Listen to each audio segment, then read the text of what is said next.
시장 물가도 모르는 사람이 뭘 고르겠어. 장바구니나 들고 따라와요. 새벽 수산시장. 가족들 앞에서 며느리는 또 한 번 체면을 내려놓는다. 대표님, 오늘 직접 나오셨습니까? 먼저 인사드려야죠. 그 순간 시장 사람들의 태도가 달라진다. 어떻게 된 거야? 왜 다들 인사를 하는 거야? 며느리를 무시하던 가족들. 잠시 후 아무 말도 하지 못하게 된다. 며느리를 무시하던 가족들 앞에서 생각지도 못한 상황이 펼쳐지기 시작합니다. 겉으로 보이는 모습만으로 사람을 판단했던 선택이 어떤 결과를 가져오는지 오늘 이야기를 끝까지 보시면 그 이유를 알게 되실 겁니다. 이 채널의 이야기가 계속 보고 싶으시다면 구독과 좋아요는 큰 힘이 됩니다. 그럼 지금부터 새벽 수산시장 한복판에서 벌어진 이야기를 시작합니다. 새벽 5시 노량진 수산시장 입구에는 아직 어둠이 걷히지 않은 공기가 무겁게 깔려 있었습니다. 형광등 불빛이 젖은 바닥 위로 길게 번지고 어디선가 얼음을 쏟아붓는 소리가 연달아 들려왔죠. 오정숙은 차에서 내리자마자 목도리를 여미며 인상을 찌푸렸습니다. 새벽 공기가 차가운 건 예상했지만 비린내까지 섞인 바람은 생각보다 거슬렸던 겁니다. 아이고, 이 냄새 좀 봐. 오정숙이 코를 막듯 손등을 갖다 대며 중얼거렸고 박미란이 어머니 옆에 바싹 붙으며 팔짱을 꼈습니다. 박준호는 뒷좌석에서 내리며 김아린 쪽을 슬쩍 돌아봤지만 별다른 말 없이 트렁크를 열었죠. 김아린은 마지막으로 차에서 내려 조용히 문을 닫았습니다. 이른 새벽에 제사장을 보러 온다는 이야기를 들었을 때부터 예감은 있었습니다. 이 자리에서 김아린에게 돌아올 역할이 뭔지 굳이 물어보지 않아도 알 수 있었으니까요. 오정숙이 트렁크에서 커다란 장바구니 2개를 꺼내더니 그중 하나를 김아린 쪽으로 내밀었습니다. 하린아, 이거 내가 들어. 무거운 건 내가 젊으니까. 박미란이 나머지 하나를 받아들며 어깨를 으쓱했고 김아린은 아무 말 없이 장바구니를 받았습니다. 손잡이가 차갑게 느껴졌지만 그보다 더 익숙한 건 이 상황 자체였죠. 결혼한 지 10년이 넘는 동안 가족 모임에서 김아린의 자리는 늘 이런 식이었습니다. 무언가를 들고 옮기고 정리하는 사람. 의견을 묻는 순서에서는 빠져 있는 사람. 오정숙은 그걸 예의라고 불렀고 김아린은 그 예의의 무게를 조용히 감당해 왔습니다. 시장 입구를 지나면서 오정숙이 앞장섰고 박미란이 바로 뒤를 따랐습니다. 박준호는 주머니에 손을 넣은 채 어머니와 누나 사이 어딘가에 서 있었고 김아린은 자연스럽게 가장 뒤에 걸었습니다. 늘 그래왔던 것처럼요. 미란아, 오늘 광어 상태 좋으면 한 마리 더 잡아. 이모네도 줘야 하니까. 오정숙이 걸으면서 박미란에게 말했고 박미란은 고개를 끄덕이며 시장 안쪽을 둘러보았습니다. 엄마, 그런데 여기 물가가 얼마나 할까? 마트에서 살 걸 그랬나? 그러게. 그래도 제사상에 올리는 건 직접 봐야지. 오정숙이 단호하게 말하며 걸음을 옮겼고 그 뒤를 따르던 박미란이 문득 뒤를 돌아보며 김아린을 향해 입을 열었습니다. 하린아, 너 시장은 자주 와봤어? 이런 데서 물건 고르는 거 잘 모르지? 김아린이 대답하기도 전에 박미란이 말을 이었습니다. 괜찮아. 옆에서 보고 있으면 돼. 시장 물가라도 좀 배워두면 나중에 도움이 될 거야. 그 말에 오정숙이 고개를 끄덕이며 보탰습니다. 맞아. 하린이는 집안이라면서 이런 것도 하나씩 익혀야지. 시장 보는 것도 살림의 일부야. 김아린은 장바구니 손잡이를 한번 고쳐 잡으며 짧게 대답했습니다. 네, 어머니. 그 2글자 안에 담긴 것이 무엇인지 이 자리에서 아는 사람은 아무도 없었습니다. 박준호도 마찬가지였죠.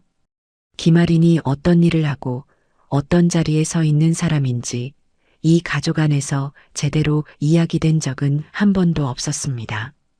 오정숙은 며느리의 직업을 굳이 묻지 않았고 물어도 작은 장사 정도로 가볍게 넘겼습니다. 박준호는 아내의 일을 알고 있었지만 어머니 앞에서 그 이야기를 꺼내는 건 늘 타이밍이 아니었습니다. 그래서 매번 넘어갔고 넘어간 시간이 쌓여 지금 이 새벽 시장까지 온 겁니다. 시장 안쪽은 이미 분주했습니다. 상인들이 물건을 정리하고 얼음 위에 생선을 올려놓으며 하루를 준비하고 있었죠. 형광등 아래로 물기가 번들거렸고 고무장갑을 낀 손들이 빠르게 움직였습니다. 오정숙은 가장 가까운 좌판 앞에 멈춰서서 생선 상태를 살피기 시작했고 박미라는 옆에서 가격표를 훑어보았습니다. 김아리는 두 사람 뒤에 서서 장바구니를 내려놓았습니다. 시장 바닥에 물기가 운동화 밑을 적셨지만 김아린의 시선은 바닥이 아니라 시장 안쪽 어딘가를 향해 있었습니다. 이 시장의 구조를, 이 시장의 사람들을 김아린은 이미 알고 있었습니다. 하지만 그 사실을 지금 이 자리에서 꺼내야 할 이유는 없었죠. 오정숙이 좌판 위 광어를 가리키며 상인에게 말을 걸었습니다. 이거 오늘 들어온 거예요? 상태가 어때요? 상인이 고개를 끄덕이며 대답하려는 순간 그 시선이 오정숙 뒤에 서 있는 김아린 쪽으로 스쳐 지나갔습니다. 아주 짧은 순간이었지만 상인의 표정에 무언가가 달라졌습니다. 놀란 것인지 확인하려는 것인지 분명하지 않은 미세한 변화였죠. 하지만 그 변화를 알아챈 사람은 아무도 없었습니다. 오정숙도 박미란도 박준호도요. 김아린만이 그 시선을 느꼈고 조용히 고개를 한번 끄덕였습니다. 상인은 그 끄덕임을 본 뒤 다시 오정숙 쪽으로 시선을 돌려 아무 일 없다는 듯 설명을 이어갔습니다. 새벽 시장의 소음 속에서 아직 아무것도 시작되지 않은 것처럼 보였습니다. 하지만 김아린의 존재가 이 시장에서 어떤 의미인지 그 균열은 이미 조용히 시작되고 있었습니다. 상인이 광어 한 마리를 들어 올리며 오정숙에게 설명을 이어가는 동안 김아린은 반걸음 뒤로 물러나 장바구니를 바닥에 내려놓았습니다. 상인의 시선이 아까 한번 김아린 쪽을 스쳤지만 그건 이미 지나간 순간이었고 지금 이 좌판 앞에서 김아린은 다시 장바구니를 든 사람으로 돌아와 있었습니다. 오정숙이 광어의 아가미를 들춰보며 상태를 확인했고 박미란이 옆에서 가격을 물었습니다. 김아린은 그 대화에 끼지 않았습니다. 끼지 않는 것이 아니라 끼는 자리가 처음부터 없었던 겁니다. 결혼 초부터 그랬습니다.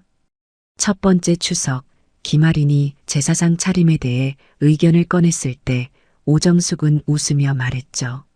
하린아, 우리 집은 원래 이렇게 해. 시집 와서 배우면 돼. 그 말은 부드러웠지만 그 안에 담긴 의미는 분명했습니다. 내가 알던 방식은 여기선 필요 없다는 것. 김아린은 그날 이후로 가족 모임에서 먼저 말을 꺼내는 일을 줄였습니다. 줄인 게 아니라 멈춘 거였죠. 그런 자리가 반복될수록 김아린의 역할은 점점 고정되어 갔습니다. 명절이면 가장 먼저 부엌에 들어가 재료를 손질하고 상을 차리고 설거지까지 마친 뒤에야 거실에 나올 수 있었습니다. 하지만 거실에 나와도 김아린이 앉을 자리는 구석이었고 대화의 흐름은 이미 김아린 없이 돌아가고 있었죠. 오정숙은 박미란과 나란히 앉아 이모네 소식, 사촌 동생 결혼 이야기를 나누었고 김아린에게는 하린아, 과일 좀 깎아올래? 라는 말이 돌아왔습니다. 과일을 깎는 동안 대화는 다음 주제로 넘어갔고 김아린이 접시를 들고 돌아왔을 때는 이미 웃음소리가 잦아든 뒤였습니다. 박준호는 그런 장면을 모르지 않았습니다. 아내가 부엌에서 혼자 설거지하는 모습도, 거실 구석에 앉아 말없이 차를 마시는 모습도 봤습니다. 하지만 박준호가 선택한 건 늘 같았습니다. 어머니 앞에서 아내 편을 드는 건 집안 분위기를 깨는 일이라고 생각했고, 그래서 매번 나중에 내가 얘기해 볼게라는 말로 상황을 넘겼습니다. 그 나중에는 한 번도 오지 않았죠. 김아린도 그걸 알고 있었고, 어느 순간부터는 기대하지 않았습니다.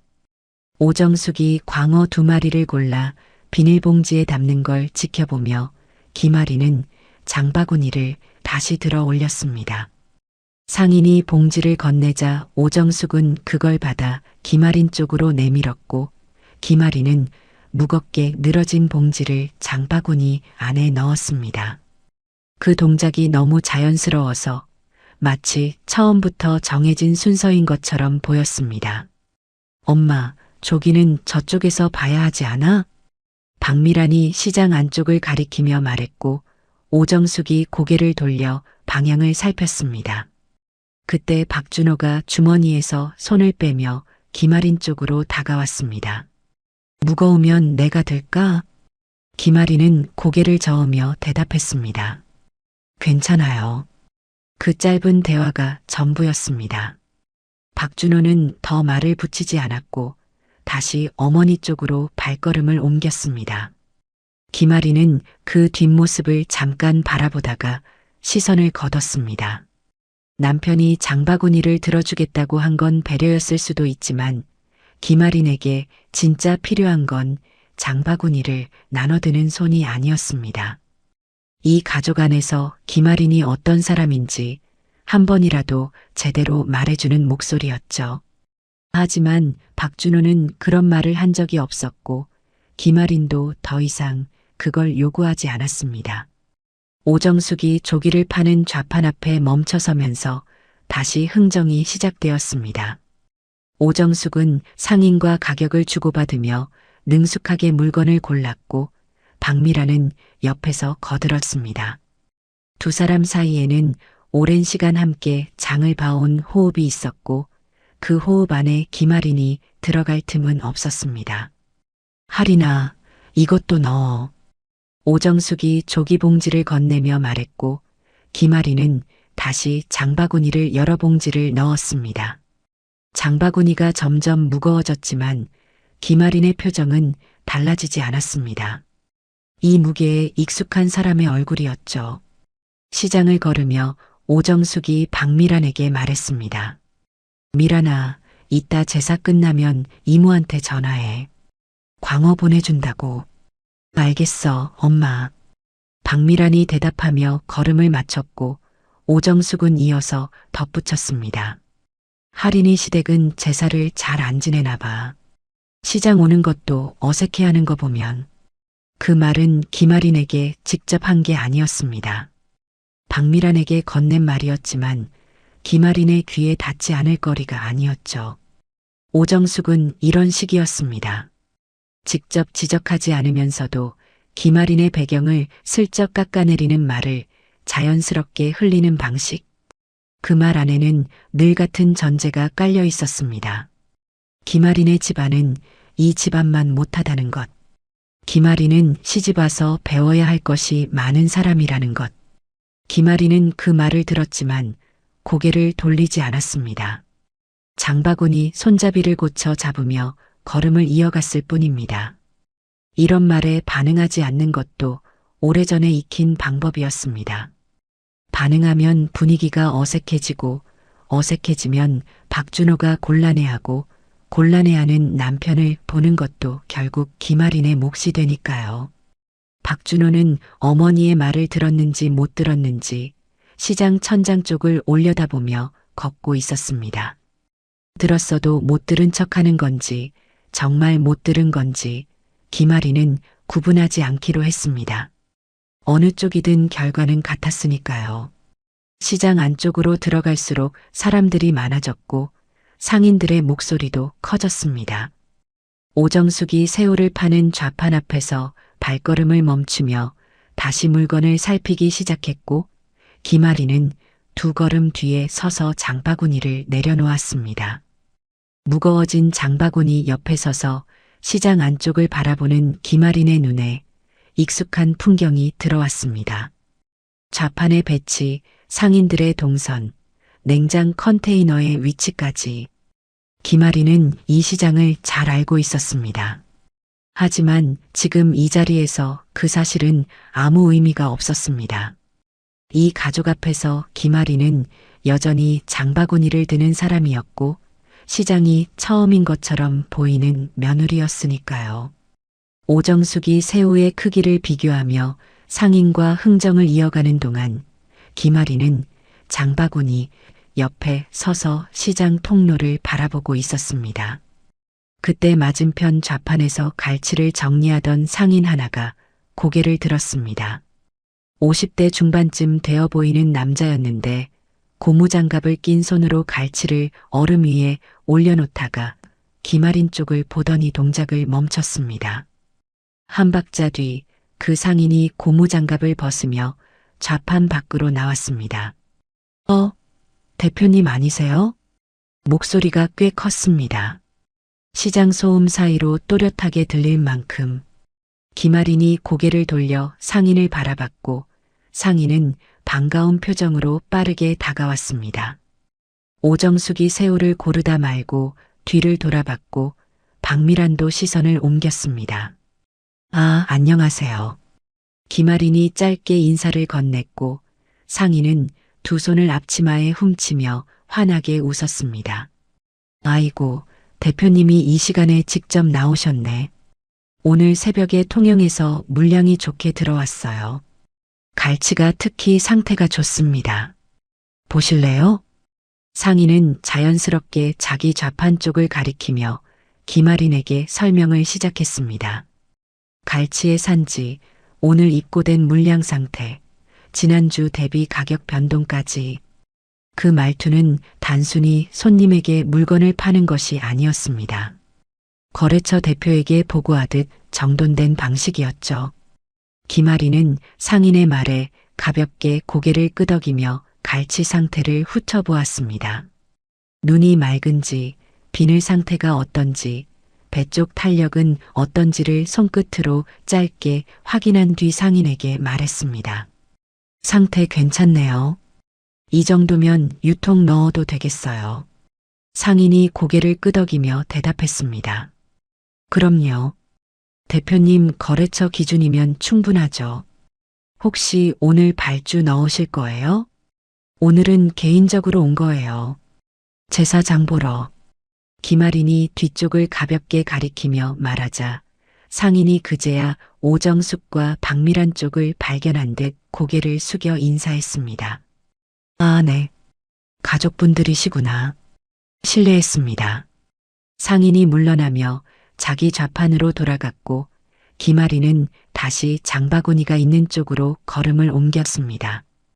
그 짧은 대화가 끝난 뒤 시장의 소음이 다시 빈자리를 메웠습니다.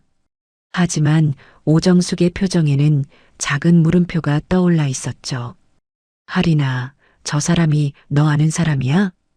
오정숙이 새우 봉지를 받아들며 물었고 김아린은 담담하게 대답했습니다.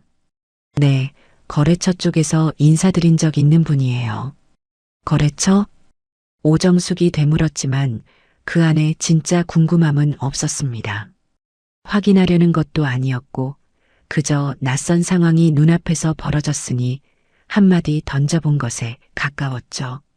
김아린의 대답이 돌아오기도 전에 오정숙은 이미 새우 봉지를 김아린에게 내밀고 있었습니다. 그래, 뭐 시장에서 물건 사다 보면 아는 사람도 생기지. 오정숙은 그렇게 정리했습니다. 며느리가 상인 한 명과 아는 사이라는 것, 그건 오정숙에게 특별한 의미가 아니었습니다. 시장에 자주 다니는 사람이라면 단골 상인쯤은 있을 수 있다고 그 정도로 받아들인 거였죠. 상인이 김아린을 대표님이라고 부른 것도 오정숙의 귀에는 크게 걸리지 않았습니다. 요즘은 가게 하나 운영해도 대표라고 부르니까 그 정도로 생각한 겁니다. 박미라는 좀 더 직접적이었습니다. 하리나, 너 시장에 자주 와? 여기 단골이야? 일 때문에 가끔 와요. 김아린이 짧게 대답했고 박미라는 고개를 갸웃하다가 금방 관심을 거뒀습니다. 며느리의 일이 정확히 뭔지 깊이 궁금해한 적이 없는 건 박미란도 마찬가지였으니까요. 엄마, 저쪽에 전복도 있는데 볼까?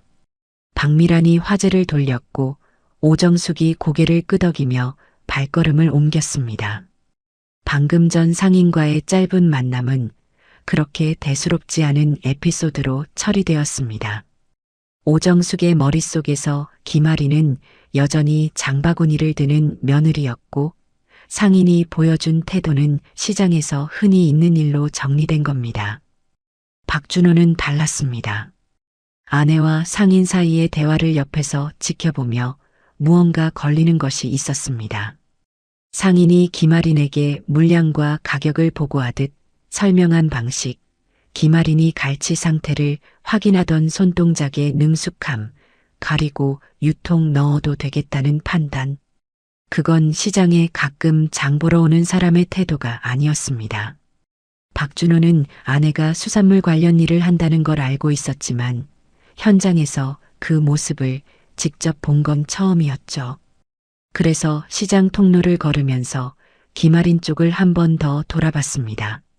하지만 김아린은 그 시선을 받지 않았고 여전히 장바구니를 들고 가족 뒤를 따르고 있었습니다. 전복 좌판 앞에서 오정숙이 다시 멈춰섰습니다. 상인이 전복을 한 웅큼 들어 보여주며 가격을 불렀고 오정숙은 비싸다며 손사래를 쳤습니다. 박미란이 옆에서 다른 크기를 가리키며 비교를 시작했고 흥정이 다시 이어졌습니다. 김아리는 두 걸음 뒤에 서서 그 장면을 조용히 지켜보았습니다. 시장의 형광등 불빛 아래에서 김아린의 표정은 변하지 않았습니다. 방금 상인 한 명이 알아본 것쯤은 이 가족에게 아무런 파장도 만들지 못했고 오정숙의 판단은 여전히 단단했습니다. 며느리는 며느리일 뿐이라는 그 오래된 전제는 상인의 인사 한 번으로 흔들릴 만큼 가볍지 않았으니까요. 하지만 시장 안쪽으로 갈수록 통로는 좁아졌고 좌판 사이를 오가는 상인들의 수는 많아지고 있었습니다. 김아리는 전복 좌판 너머로 이어지는 시장 깊은 안쪽을 한번 바라보았습니다. 그 시선 끝에 무엇이 있는지 아직은 이 가족 중 아무도 모르고 있었습니다. 전복 흥정이 끝나고 오정숙이 봉지를 김아린에게 건네는 순간 옆 좌판에서 고등어를 정리하던 여자 상인이 고개를 들었습니다. 40대 후반쯤 되어 보이는 상인이었는데 김아린을 보자마자 얼굴이 환해지며 장갑을 벗었습니다. 어머, 김 대표님, 여기서 뵙네요. 여자 상인이 좌판 밖으로 나오며 반갑게 인사했고 김아린은 가볍게 고개를 숙여 인사를 받았습니다. 상인은 오정숙과 박미란 쪽을 잠깐 살핀 뒤 김아린에게 말을 이었습니다. 대표님, 지난번에 얘기하신 고등어 물량건 목포 쪽에서 이번 주 안에 확정 연락 온다고 했어요. 가격도 지난 시즌보다 괜찮게 나올 것 같아요. 네, 알겠습니다. 확정되면 사무실로 연락 주세요. 김아린이 담담하게 대답하자 상인이 고개를 끄덕이며 물러났습니다. 하지만 그 대화가 끝나기도 전에 통로 건너편 좌판에서 멸치를 분류하던 남자 상인이 김아린을 발견하고 손을 들어 인사했습니다. 김 대표님, 잠깐만요. 남자 상인이 빠른 걸음으로 다가오더니 주머니에서 접힌 종이를 꺼냈습니다. 지난주에 말씀하셨던 건조 멸치 단가표예요. 정리해서 드리려고 했는데 마침 잘 됐네요. 이번 물량이 작년보다 좀 줄었거든요. 확인 한번 부탁드려요. 김아린이 종이를 받아 잠깐 훑어본 뒤 고개를 끄덕였습니다. 감사합니다. 이건 확인하고 다음 주에 연락드릴게요. 상인이 허리를 살짝 숙이며 돌아갔고 김아리는 접힌 종이를 외투 주머니에 넣었습니다. 그 짧은 시간 동안 오정숙의 표정이 미묘하게 달라져 있었습니다. 아까 갈치 좌판에서 한 명이 인사한 건 우연이라고 정리할 수 있었지만 연달아 두 명이 더 다가와 거래 이야기를 꺼내는 건 우연으로 넘기기 어려웠습니다. 오정숙은 김아린 쪽을 슬쩍 바라보았지만 입을 열지는 않았습니다. 박미란도 눈치를 챘습니다. 아까까지 며느리에게 무관심하던 시선이 지금은 김아린의 움직임을 따라가고 있었죠. 하지만 박미란 역시 말을 꺼내지 않았습니다. 무슨 말을 해야 할지 정리되지 않았던 겁니다. 가족이 다시 걸음을 옮겨 시장 안쪽으로 들어가자 상황은 더 분명해졌습니다. 오징어를 손질하던 상인이 김아린을 보고 장갑제 손을 흔들며 인사했고 건어물 좌판의 나이든 상인은 좌판 앞으로 나와 직접 김아린에게 물건을 보여주었습니다. 대표님, 이번에 들어온 황태 좀 보세요. 대표님네 납품 기준에 맞을 것 같아서 따로 빼놨어요. 상인이 비닐을 열어 황태를 꺼내 보여주며 설명했고 김아리는 황태의 상태를 손으로 확인한 뒤 짧게 대답했습니다. 상태 좋네요. 이건 월요일에 사무실에서 정리할게요. 상인이 고개를 숙이며 물러났고 김아리는 다시 가족 쪽으로 돌아왔습니다. 이제 시장 통로를 걸을 때마다 상인들의 시선이 김아린에게 모이고 있었습니다. 인사를 건네는 사람, 멀리서 고개를 숙이는 사람, 자기 좌판 앞에 좋은 물건을 꺼내놓으며 김아린이 지나가기를 기다리는 사람까지. 이 시장에서 김아린은 장바구니를 든 며느리가 아니었습니다. 거래 일정과 물량을 조율하는 사람이었고 상인들이 먼저 다가와 상태를 보고하는 위치에 있는 사람이었습니다. 오정숙의 걸음이 조금 느려졌습니다. 앞만 보고 걷던 발걸음이 슬쩍 김아린 쪽을 의식하는 리듬으로 바뀌었죠. 하지만 오정숙은 여전히 입을 열지 않았습니다. 상인 한 명이 인사했을 때는 우연이라고 정리했고 두 명까지는 단골이라고 넘겼습니다. 하지만 지금은 좌판마다 김아린을 알아보는 사람이 나타나고 있었고 그들이 건네는 말의 내용은 시장 단골에게 하는 인사가 아니었습니다. 물량, 단가, 납품 일정. 그 단어들이 오정숙의 귀에도 들어오고 있었지만 그걸 어떻게 받아들여야 하는지 오정숙은 아직 판단하지 못한 상태였습니다. 박준호는 한 걸음 뒤에서 그 장면들을 전부 지켜보고 있었습니다. 아내가 상인들에게 인사를 받는 모습, 물건 상태를 확인하는 능숙한 손길, 짧고 정확하게 일정을 조율하는 말투. 결혼 생활 내내 아내의 일을 사업한다는 한 문장으로만 알고 있었던 박준호에게 지금 눈앞에 펼쳐지는 장면은 낯선 것이었습니다. 김아린이 수산물 유통회사를 운영한다는 건 알고 있었습니다.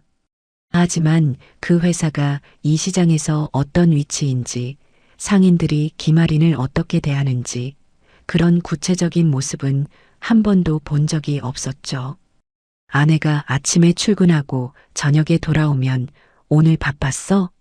라고 묻는 것이 전부였고 김아린도 응, 좀 바빴어 라고 짧게 대답하는 것으로 끝이었습니다. 그 짧은 대답 뒤에 이런 세계가 있었다는 걸 박준호는 지금에야 보고 있었습니다. 건어물 좌판을 지나면서 박준호가 김아린 옆으로 다가왔습니다. 무거워진 장바구니를 들고 걷는 아내의 옆에 서서 박준호는 평소와 다른 목소리로 물었습니다. 하리나, 여기 상인들이 다 너를 아네? 김아리는 걸음을 멈추지 않은 채 대답했습니다. 거래처니까요. 그 한마디에는 설명도 자랑도 불만도 없었습니다. 사실을 사실대로 말한 것뿐이었죠. 하지만 박준호는 그 한마디가 가볍지 않다는 걸 느꼈습니다. 거래처라는 말이 의미하는 범위가 자기가 생각했던 것보다 훨씬 넓다는 것을 이 시장 통로를 걸으면서 처음 이해하기 시작한 겁니다.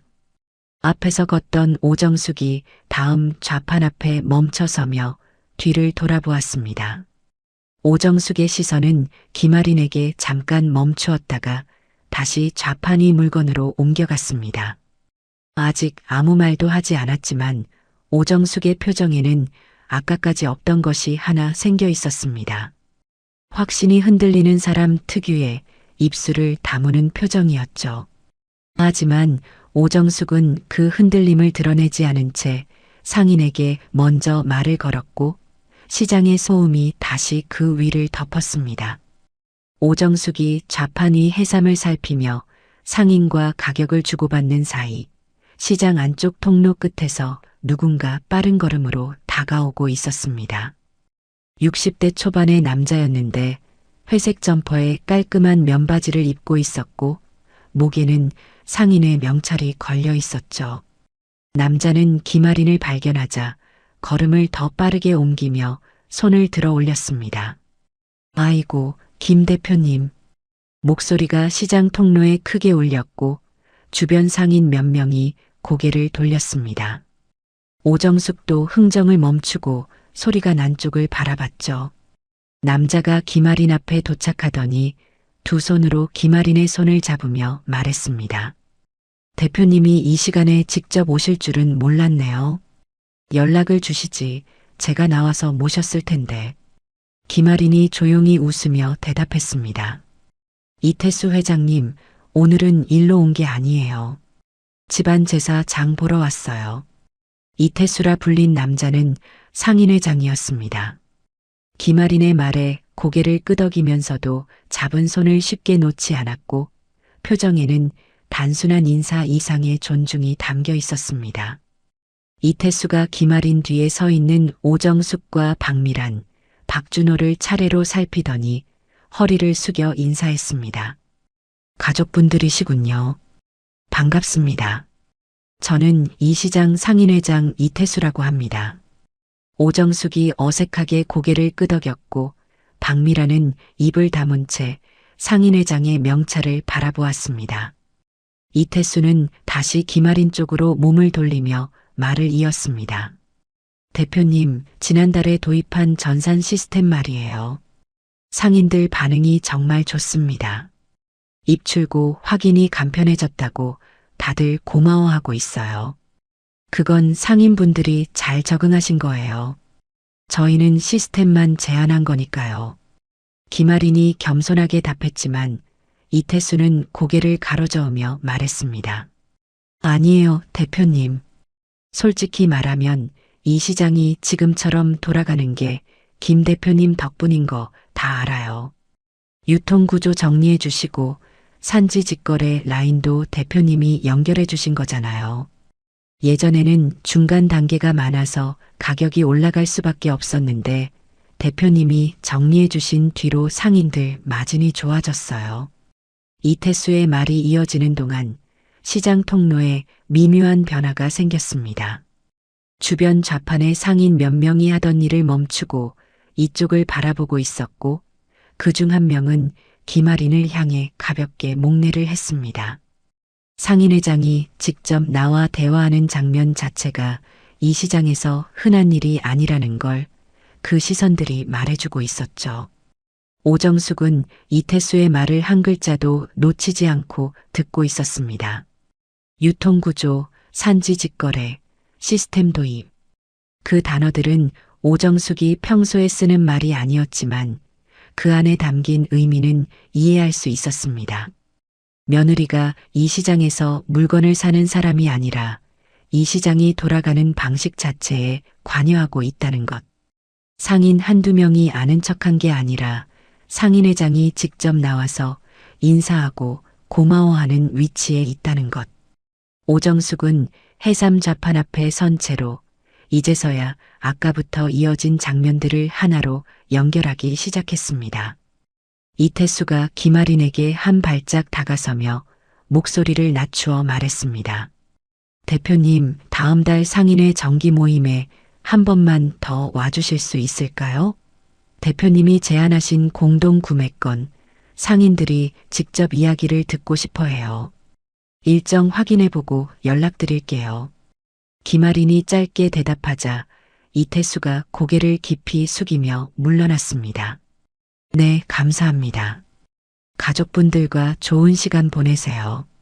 이태수가 돌아서서 시장 안쪽으로 걸어가는 동안 통로에 잠깐 생겼던 정적이 천천히 풀렸습니다. 상인들이 다시 자기 자리로 돌아가 물건을 정리하기 시작했고 시장의 일상적인 소음이 되돌아왔습니다. 하지만 오정숙의 안에서는 소음이 돌아오지 않았습니다. 오정숙은 해삼 좌판 앞에 서서 움직이지 않았습니다. 손에 들고 있던 비닐봉지를 내려놓지도 다음 좌판으로 걸음을 옮기지도 않았죠. 오정숙의 시선은 이태수가 사라진 통로 끝에 잠깐 머물렀다가 천천히 김아린 쪽으로 옮겨갔습니다. 그 시선에는 아까까지 있던 가벼운 무시도 별것 아니라는 태도도 남아있지 않았습니다. 대신 그 자리에 생긴 건 자신이 모르고 있던 것이 생각보다 크다는 걸 깨달은 사람의 당혹감이었습니다. 하리나. 오정숙이 김아린을 불렀습니다. 목소리가 평소보다 한 톤 낮았죠. 네, 어머니. 김아린이 고개를 돌려 오정숙을 바라봤습니다. 너 여기서 꽤 큰 일을 하는 거야? 오정숙의 질문은 짧았지만 그 안에는 여러 겹의 감정이 섞여 있었습니다. 놀라움과 당혹감, 그리고 지금까지 자신이 며느리를 어떻게 대해왔는지에 대한 불편함이 아주 얇은 막처럼 깔려 있었죠. 하지만 오정숙은 그 불편함을 인정하는 대신 질문이라는 형식으로 포장한 겁니다. 김아리는 잠깐 오정숙의 눈을 바라보다가 담담하게 대답했습니다. 제 일이에요, 어머니. 그 대답은 설명이 아니었습니다. 크다거나 작다거나 하는 규모의 이야기가 아니라 자기 일이라는 사실만 말한 겁니다. 오정숙은 그 대답에 더 묻지 않았습니다. 뭘 더 물어야 하는지, 물어도 되는 건지 그 판단이 서지 않았던 거죠. 박미라는 어머니 옆에 서서 입술을 꾹 다물고 있었습니다. 아까까지 며느리에게 시장 물가나 배우라고 했던 자신의 말이 이 상황 위에 얼마나 엇나간 것이었는지를 이제야 느끼고 있었습니다. 하지만 그걸 입 밖으로 꺼내기엔 박미란의 자존심이 허락하지 않았죠. 박준호는 아내의 옆에 서서 말없이 시장 통로를 바라보고 있었습니다. 상인회장이 직접 나와서 아내에게 인사하고 시장 운영에 대해 감사를 전하는 장면. 그건 박준호가 알던 아내의 모습과 너무 달랐습니다. 매일 저녁 퇴근하고 돌아오면 조용히 식탁을 정리하고 가족 모임에서 장바구니를 들고 뒤에 서 있던 사람이 이 시장에서는 상인회장이 두 손으로 잡고 인사하는 사람이었다는 것. 박준호는 그 간극 앞에서 무슨 말을 해야 할지 몰랐고 그래서 아무 말도 하지 못했습니다. 시장의 형광등이 여전히 젖은 바닥 위로 빛을 쏟고 있었고 상인들의 목소리가 통로를 채우고 있었습니다. 그 소음 속에서 오정숙의 침묵은 평소와 달리 무거웠고 김아리는 장바구니를 다시 들어 올리며 다음 좌판 쪽으로 시선을 옮겼습니다. 김아린이 장바구니를 들고 다음 좌판 쪽으로 걸음을 옮기자 꽃게를 정리하던 상인이 고개를 들었습니다. 상인은 김아린을 보자마자 손에 들고 있던 꽃게를 내려놓고 좌판 안쪽으로 들어가더니 별도로 분류해둔 상자를 꺼내왔습니다. 대표님, 이거 오늘 새벽에 태안에서 직송된 건데요. 아직 좌판에 안 올린 물량이에요. 살이 꽉 차 있어서 제사상에 올리시기 딱 좋을 겁니다. 상인이 상자를 열어 보여주며 말했고 김아리는 꽃게 상태를 잠깐 살핀 뒤 고개를 끄덕였습니다. 상인은 바로 비닐봉지를 꺼내 큰 것들로 골라 담기 시작했죠. 오정숙이 그 장면을 옆에서 지켜보고 있었습니다. 아까까지는 직접 좌판 앞에 서서 물건을 고르고 흥정하던 오정숙이 지금은 한 발짝 뒤로 물러나 상인과 김아린 사이의 거래를 바라보고만 있었습니다. 상인이 봉지를 묶으며 김아린에게 말했습니다. 가격은 신경 쓰지 마세요. 대표님한테는 도매가로 드릴게요. 아니에요. 오늘은 개인장이니까 정가로 주세요. 김아린이 단호하게 말하자 상인이 머쓱한 듯 웃으며 고개를 끄덕였습니다. 봉지를 건네받은 김아린이 장바구니에 넣으려는 순간 맞은편 좌판에서 조개를 팔던 상인도 다가왔습니다. 대표님, 저쪽에 바지락 새로 들어왔는데 제가 좋은 것으로 골라놓을까요? 괜찮아요. 오늘은 여기까지만 볼게요. 김아린이 사양하자 상인이 아쉬운 표정으로 물러났습니다. 하지만 그 모습을 지켜보던 박미란의 안에서는 무언가가 바뀌고 있었습니다.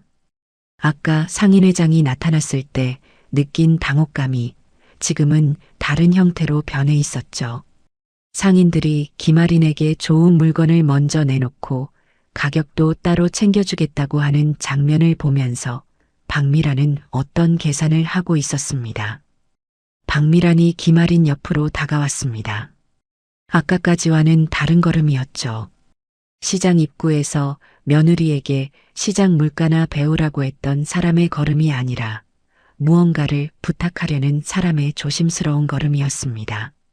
하리나. 박미란이 김아린을 불렀고 김아린이 고개를 돌렸습니다. 저기 아까 그 상인회장님이 너한테 꽤 잘해주던데 혹시 제사 음식 말고 우리 엄마가 이모네 보내려는 광어도 좀 더 좋은 걸로 바꿔달라고 할 수 있어? 아까 산 것도 괜찮긴 한데 여기 상인들이 너한테 좋은 물건 먼저 보여주는 것 같으니까. 박미란의 말투는 부드러웠지만 그 안에 담긴 것은 분명했습니다. 며느리의 위치를 이용해서 더 나은 물건을 얻겠다는 계산이었죠. 1시간 전만 해도 김아린에게 장바구니를 맡기며 심부름꾼 취급을 하던 사람이 지금은 김아린의 영향력에 기대려 하고 있었습니다. 그 전환이 너무 빨랐고 너무 자연스러웠습니다. 마치 처음부터 그래왔던 것처럼요. 김아린은 박미란의 얼굴을 잠깐 바라보았습니다. 그 시선 안에서 여러 장면이 스쳐 지나갔습니다. 첫 명절에 부엌에서 혼자 설거지하던 새벽 거실 구석에서 대화에 끼지 못하고 차만 마시던 오후 시장 물가라도 배워라고 했던 1시간 전의 목소리까지 그 모든 순간에 김아린은 이 가족 안에서 가장 아래에 놓인 사람이었고 그 자리를 벗어나려 하지 않았습니다. 벗어나지 않은 게 아니라 벗어날 이유를 만들지 않으려 했던 겁니다. 가족이니까, 남편의 가족이니까 그 한 가지 이유로 참아왔던 시간이 지금 이 순간 한꺼번에 떠올랐습니다. 언니, 그건 제가 따로 부탁드릴 일은 아닌 것 같아요. 김아린이 조용히 대답했습니다. 거절이었지만 목소리에 날은 없었습니다. 다만 아까까지 오정숙의 모든 지시에 네, 어머니로 대답하던 사람과는 분명히 다른 어조였죠. 박미라는 예상 밖의 대답에 입을 다물었습니다. 오정숙은 두 사람의 대화를 듣고 있었지만 끼어들지 않았습니다. 평소였다면 미란이가 부탁하는 건데라며 한마디 보탰을 테지만 지금 오정숙의 안에는 아까와 같은 확신이 남아있지 않았습니다. 상인회장이 두 손으로 김아린의 손을 잡으며 감사를 전하던 장면이 오정숙의 머릿속에 계속 남아 있었던 겁니다. 김아린은 다시 장바구니를 들어 올렸습니다. 무거웠지만 무게 자체가 문제는 아니었습니다. 이 장바구니를 들고 가족 뒤를 따라온 시간, 의견을 묻지 않는 자리에서 조용히 역할만 수행한 시간, 그 시간의 무게가 장바구니보다 훨씬 무거웠습니다. 김아린은 그 무게를 지금까지 감당해왔고 감당하는 것이 가족 안에서 자신이 할 일이라고 생각해왔습니다. 하지만 오늘 이 시장에서 그 생각에 금이 가기 시작했습니다. 시장 상인들은 김아린을 알아보았고 존중했고 먼저 다가왔습니다. 이 시장에서 김아리는 능력 있는 사업가였고 거래 구조를 바꾼 사람이었고 상인회장이 직접 감사를 전하는 사람이었습니다. 하지만 이 가족 안에서 김아리는 여전히 장바구니를 드는 사람이었고 시장이 처음인 것처럼 취급받는 며느리였습니다. 그 두 세계 사이의 간극을 김아리는 오늘 처음으로 동시에 마주하고 있었습니다. 시장 출구 쪽으로 방향을 돌리며 오정숙이 앞장서 걸었고 박미란이 뒤를 따랐습니다. 박준호는 김아린 옆에 서서 걸었지만 말이 없었죠. 김아리는 장바구니를 바꿔들며 시장 통로를 걸었습니다. 형광등 아래로 상인들의 인사가 여전히 이어졌고 김아리는 그 인사에 가볍게 고개를 숙여 답했습니다. 걸으면서 김아린의 시선이 앞서 걷는 오정숙의 뒷모습에 잠깐 머물렀습니다. 10년 넘게 따라온 그 뒷모습 뒤에서 김아리는 늘 한 발짝 뒤에 있었습니다. 그 거리가 예의라고 며느리의 자리라고 생각했습니다. 하지만 지금 이 순간 김아린의 발걸음은 평소보다 느렸고 그 느린 걸음 안에는 지금까지 한 번도 꺼내지 않았던 질문이 자라나고 있었습니다. 이 자리가 정말 자기가 있어야 할 자리인지, 이 거리가 정말 유지해야 할 거리인지, 김아리는 아직 그 질문에 답하지 않았습니다. 하지만 장바구니 손잡이를 쥔 손에 아까와는 다른 힘이 들어가 있었습니다. 시장 출구에 가까워지자 상인들의 인사가 뜸해졌고 통로의 소음도 한 겹 얇아졌습니다. 오정숙이 출구 앞 빈 벤치 옆에서 걸음을 멈추더니 뒤를 돌아보았습니다. 박미란이 옆에 섰고 박준호와 김아린이 뒤따라왔죠. 오정숙은 잠깐 숨을 고른 뒤 목소리를 낮추며 입을 열었습니다. 하린아, 오늘 일은 여기서 끝내자. 김아린이 장바구니를 바닥에 내려놓으며 오정숙을 바라보았습니다. 무슨 말씀이세요, 어머니? 아까 그 상인회장이든 뭐든 오늘 있었던 일은 굳이 밖에서 이야기할 필요 없다는 거야. 우리 집안 일이니까 집안에서만 알면 돼. 오정숙의 말은 조용했지만 그 안에 담긴 의도는 분명했습니다. 오늘 시장에서 벌어진 일, 상인들이 김아린에게 보여준 태도, 상인회장이 건넨 감사 인사, 그 모든 것을 가족 안에 묻어두겠다는 뜻이었죠. 오정숙에게 중요한 건 사실이 아니라 체면이었습니다.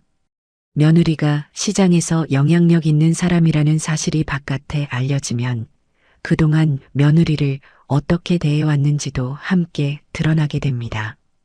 오정숙은 그걸 막고 싶었던 겁니다. 박미란이 어머니의 말에 바로 동조했습니다. 맞아, 하린아. 굳이 이모네나 다른 친척들한테까지 알릴 필요 없잖아. 오늘 장 본 거 그냥 우리끼리 온 걸로 하면 되지. 박미란의 말투는 부드러웠지만 거기에도 같은 계산이 깔려 있었습니다. 1시간 전에 며느리에게 시장 물가나 배우라고 했던 자신의 말이 오늘 일과 함께 알려지면 어떻게 될지 강미란도 느끼고 있었던 거죠. 김아리는 두 사람의 말을 듣고 잠깐 아무 말도 하지 않았습니다. 시장 출구 쪽에서 불어오는 새벽바람이 외투깃을 스쳤고 멀리서 얼음 쏟는 소리가 들려왔습니다. 김아리는 그 짧은 침묵 안에서 지난 10년을 떠올렸습니다. 가족 모임에서 의견을 묻지 않던 자리, 부엌에서 혼자 설거지하던 명절, 할인이 시댁은 제사를 잘 안 지내나 바라는 말을 등 뒤로 들어야 했던 순간들. 그 모든 시간 동안 김아리는 참은 것이 아니라 가족이라는 이유로 자신의 자리를 스스로 지운 겁니다. 그리고 오정숙은 지금 오늘 드러난 것마저 다시 지우라고 말하고 있었습니다. 김아린이 고개를 들어 오정숙을 바라보았습니다. 눈이 마주친 순간 오정숙은 며느리의 표정에서 평소와 다른 것을 느꼈습니다. 순종도 회피도 아닌 무언가를 정리한 사람의 얼굴이었죠. 어머니, 저는 그렇게 할 수 없어요. 김아린의 목소리는 낮았지만 흔들림이 없었습니다. 오정숙의 눈이 미세하게 커졌고 박미란도 입을 다물었습니다. 숨기라는 말씀이시잖아요. 오늘 일을 없던 것처럼 하라는 거. 저는 그렇게 못하겠어요. 하리나, 내가 그런 뜻으로 한 말이 아니라. 어머니, 김아린이 오정숙의 말을 조용히 끊었습니다. 오정숙은 말이 잘린 것에 불쾌한 기색을 보였지만 김아린의 눈을 보고는 입을 다물었습니다. 저는 결혼하고 나서 가족 모임마다 제 이야기를 한 적이 없어요. 제가 무슨 일을 하는지, 어떤 자리에 있는 사람인지 한 번도 물어봐 주시지 않았고 저도 굳이 말하지 않았어요. 그게 며느리로서 해야 할 예의라고 생각했으니까요. 김아린의 목소리에는 원망이 없었습니다. 화를 내거나 따지는 것이 아니라 그동안 자신이 선택해온 것들을 하나씩 꺼내놓는 사람의 말투였죠. 그런데 오늘 보니까 예의가 아니었어요. 저는 이 가족 안에서 제 자리를 숨기고 있었던 거예요. 어머니가 원하시는 자리에 맞추느라 제가 어떤 사람인지를 스스로 지운 거예요. 그걸 오늘에서야 알겠어요. 오정숙은 아무 말도 하지 못했습니다. 며느리가 이렇게 긴 말을 한 적이 결혼 이후 처음이었고 그 말 안에 담긴 것이 단순한 불만이 아니라는 걸 오정숙도 느끼고 있었습니다. 박미라는 한 발짝 뒤로 물러서며 어머니와 김아린 사이에 끼지 않으려 했습니다. 앞으로 저는 숨기지 않을 거예요. 제 일도 제 자리도요. 오늘 일을 집안에 묻어달라는 말씀은 받아들일 수 없어요. 김아린이 말을 마치자 시장 출구의 바람소리만 남았습니다. 오정숙은 입술을 꾹 다물고 있었고 눈빛이 흔들리고 있었지만 말을 꺼내지 못했습니다.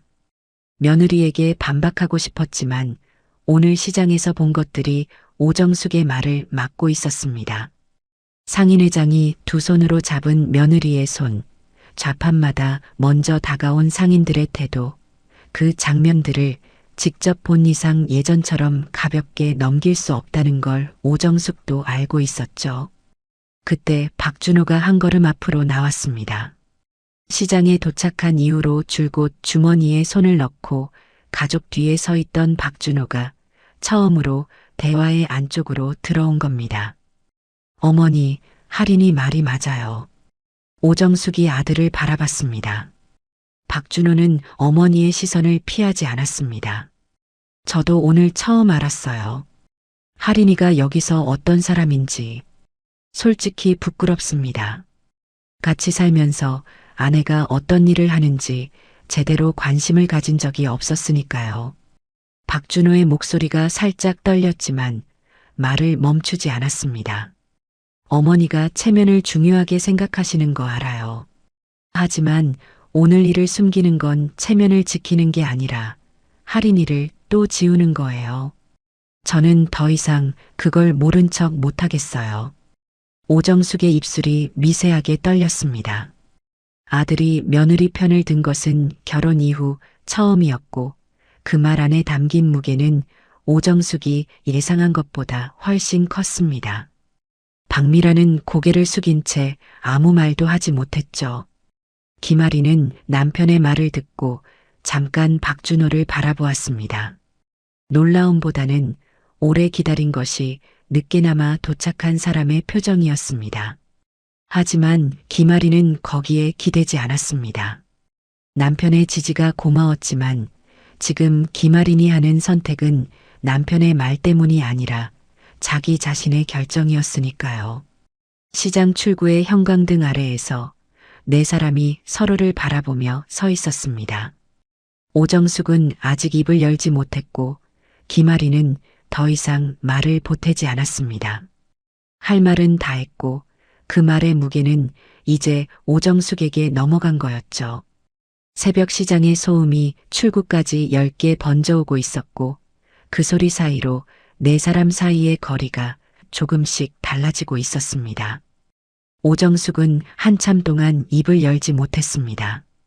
시장 출구의 바람이 목도리 끝을 흔들었고 멀리서 트럭이 후진하는 경고음이 들려왔지만 오정숙의 귀에는 아무것도 들어오지 않는 듯 했습니다. 며느리의 말, 아들의 말, 그 두 사람의 목소리가 오정숙의 안에서 겹쳐지고 있었고 그 무게를 어떻게 처리해야 할지 오정숙은 알지 못했습니다. 결국 오정숙이 선택한 건 아무 말도 하지 않는 것이었습니다. 고개를 돌려 주차장 쪽으로 걸음을 옮기기 시작했고 박미란이 어머니를 따라 반걸음 뒤에서 걸었습니다.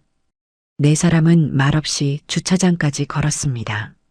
아까 시장으로 들어올 때와 같은 순서였지만 그 안의 공기는 완전히 달랐죠.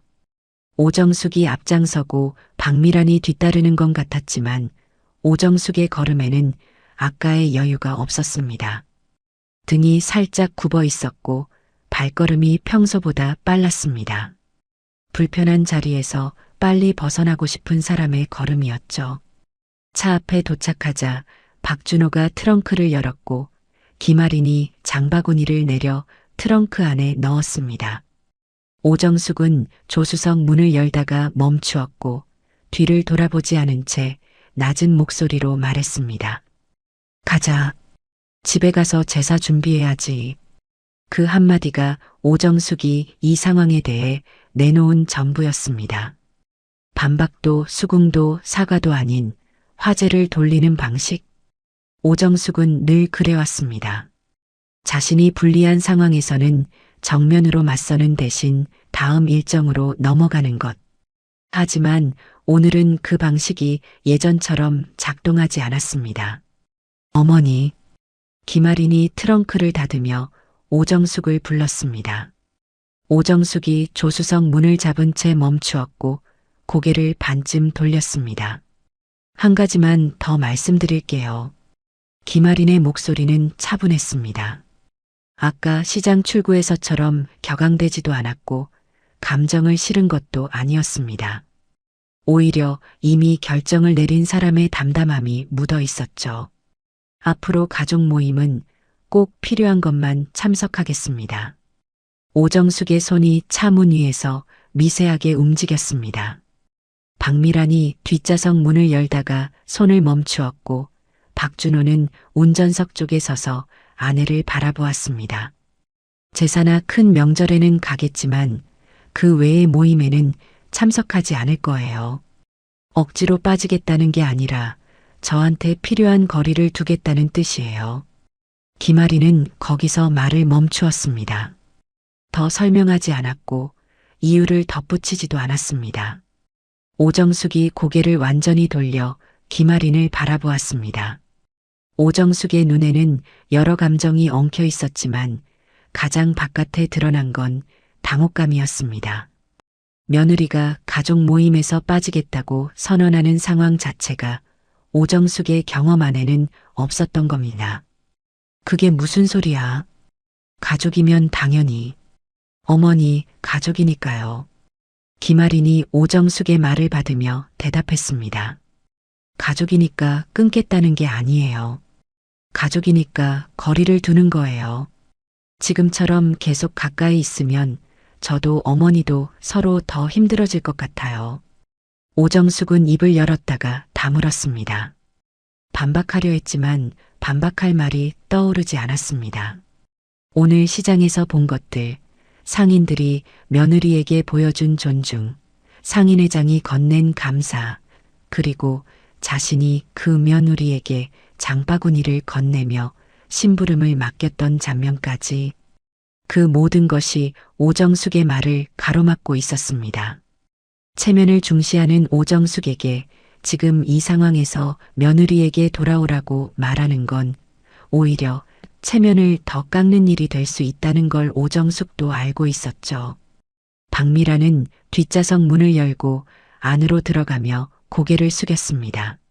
아까 김아린에게 좋은 물건을 부탁했던 자신의 모습이 떠올랐고 그 장면이 지금의 상황과 겹쳐지면서 박미라는 더 이상 이 대화에 끼어들 위치가 아니라는 걸 느낀 겁니다. 오정숙이 결국 아무 대답 없이 조수석에 올라탔습니다. 문을 닫는 소리가 주차장에 짧게 울렸고 그 소리가 곧 이 대화의 끝을 알려주었습니다. 김아리는 오정숙이 문을 닫는 것을 지켜본 뒤 뒷좌석 문을 열고 박미란의 반대편에 앉았습니다. 박준호가 운전석에 앉으며 김아린 쪽을 백미러로 한번 바라보았습니다.